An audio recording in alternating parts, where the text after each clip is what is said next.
Welcome, welcome, come on in. I think everyone is here, so let's begin.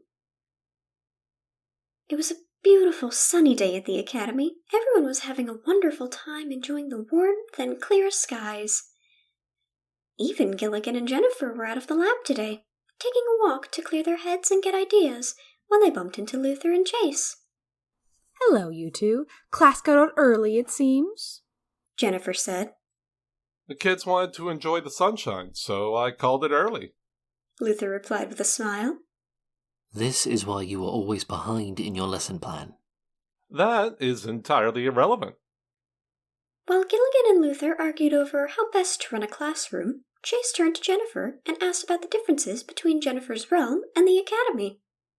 Jennifer explained that her realm was much colder, and the winters brought heaps of snow and ice. She also explained that she didn't miss the snow since falling through the rip. Chase was confused. Wait, does it not snow here? Jennifer went on to explain how the academy was stagnant in its environment. It was always a pleasant temperature, and while there was rain and wind, it never got extreme in any way that could be considered dangerous. As a result, there was no snow and absolutely no snow days. Hey, Chase, are you okay? Chase seemed disappointed. It's just, I always liked having snow days. My sister and I would play outside and have snowball fights and go ice skating and have hot chocolate afterwards. The three adults looked between each other, not sure how to comfort him. But they didn't have to, as Chase saw his friends Tina and Charlie off in the distance and ran over to say hi. I hope he's not too upset. It's slightly disappointing, but this weather is much more comfortable. You just say that because you hate winter. I'm cold-blooded. You are not. The three joked and argued a bit more before Jennifer remembered she had promised to grab lunch with her brother, and Gilligan had a private meeting with the librarian. Before he walked back inside to grade some papers, Luther wondered aloud. I do wish the kids could at least get one snow day. And that was that.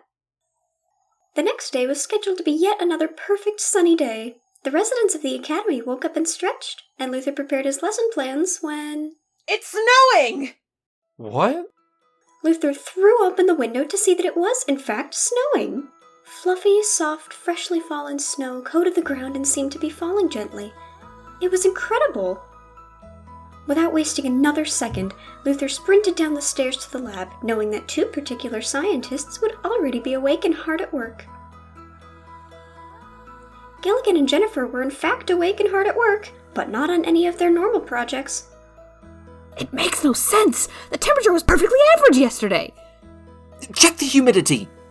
What does that have to do with anything? I don't know, just check! This has never bloody happened before, I'm doing my best! What if it's I don't know, maybe? Ah! Both of them jumped at the sudden intrusion. Gil! Jen! It's snowing! We can see that it's snowing! Isn't it incredible? Incredible? It's... Fantastic is what it is. What? Gilligan quickly pulled Jennifer aside to explain that everyone else, including Luther and the kids, seemed to be thrilled to have a snow day. Perhaps we can attempt to discover what's going on without disrupting their fun. Jennifer thought about it and said, All right, that makes sense. But we still have to investigate. They shook on it and turned back to Luther, who was smiling and holding out puffy winter coats for them. Usually these coats were worn during experiments done at low temperatures, but today they were for enjoying the chilly weather. Outside, Chase was having a blast with all his friends. They were having a snowball fight. Chase jumped and ducked and weaved around to avoid getting hit, but every once in a while one would hit him. He was hiding behind a tree when he spotted his instructors approaching. Protect me! Chase yelled as he ducked behind Luther to hide from the incoming onslaught. Luther laughed, but it quickly turned to surprised shouting as he was pelted by his students. Oh no, I'm going down. Chase, you gotta make a break for it. Ah! Jen, help! What? And Jen was immediately hit with the snowballs, a large portion of them coming from her brother. Chase tried a third time to jump behind someone to hide. But no one threw anything at Gil. Why don't they try to hit you? They know better. Chase rejoined the others and ran off, laughing and continuing to throw snowballs. Well, now I'm freezing. It's a little cold. I'm not giving either of you my scarf. That's okay. I'll run over to the cafe and get us some coffee to warm up. The moment Luther was gone, Jennifer pulled out a notepad from her pocket. So, the snow is real? It certainly is. Is it as cold as the real thing? Would you like me to test it on you to get a larger sample size? I think a limited sample is perfectly fine. Just this once. The two set about to check the snow. It was real snow, and it was really falling from the sky, and it was really coming from the clouds. Maybe we can gather some to take back to the lab. An excellent idea. What do we carry it in? Before Gilligan could respond, Luther returned with coffees for all three of them. What's this I hear about taking snow back to the lab?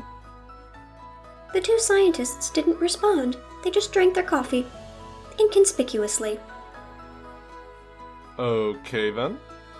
I think in town there's some sort of impromptu celebration. Want to go check it out? So the three of them enjoyed even more wintertime activities. Snowball fights continued, Claire made hot chocolate, and there was lots of singing. All the while, Gilligan and Jennifer continued to investigate. Listen, I think we're going about this the wrong way. We shouldn't be testing if we really are experiencing a snow day. That much is obvious. Instead, we should be testing how we're experiencing it. Okay, sure. Jennifer agreed. So how do we even begin to test that? I say we... Are you two enjoying yourselves? Ah! Ah! Both scientists screamed as the librarian made herself known. Oh, Bridget! Apologies, I didn't see you there. Don't worry about it in the slightest, Gilligan. Hello, Jennifer. Bridget. I hope you're not interrupting the festivities with your investigation. What? Of course not! Jennifer gaped with offense. We're simply seeking answers. It's unprecedented! In all my years here, I've never seen it snow at the Academy. Exactly! The librarian was quiet for a moment, tapping her finger against her lips. Finally, she smiled and said, I suppose you're correct. However, why spend your snow day trying to uncover secrets that may not exist, when you could instead be surrounded by people who would love to spend it with your company? She gestured to the town square, where Luther, Chase, and all their other friends were laughing. Gilligan and Jennifer shifted uncomfortably. Well, we have been working very hard. And I'm sure you're getting cold. You are cold-blooded after all. Yes, I am. Are you sure? I could have sworn that was just a joke. No, I'm absolutely cold-blooded, and for my own health and safety, I'm requiring Jennifer to come with me and warm up. Of course! And the best way to warm up is to be near other people. Well, then let's waste no more time. Bridget, lovely to see you. The librarian smiled. Of course, Gilligan. Stay warm, you two. And so they left behind the worries of the snow and rejoined the group. Hey guys, we were wondering where you went. Yeah! And the two scientists smiled. The next morning, the snow was gone. The temperature had returned to normal, and there was no trace of any sort of freak wintertime happenings. Gilligan and Jennifer almost went into another tizzy, but there were no clues to be found, so their experiment was cut short. So they decided not to think about it. Strange occurrences happening at the Academy all the time. Best not to start questioning things now. Besides, they had a lovely time.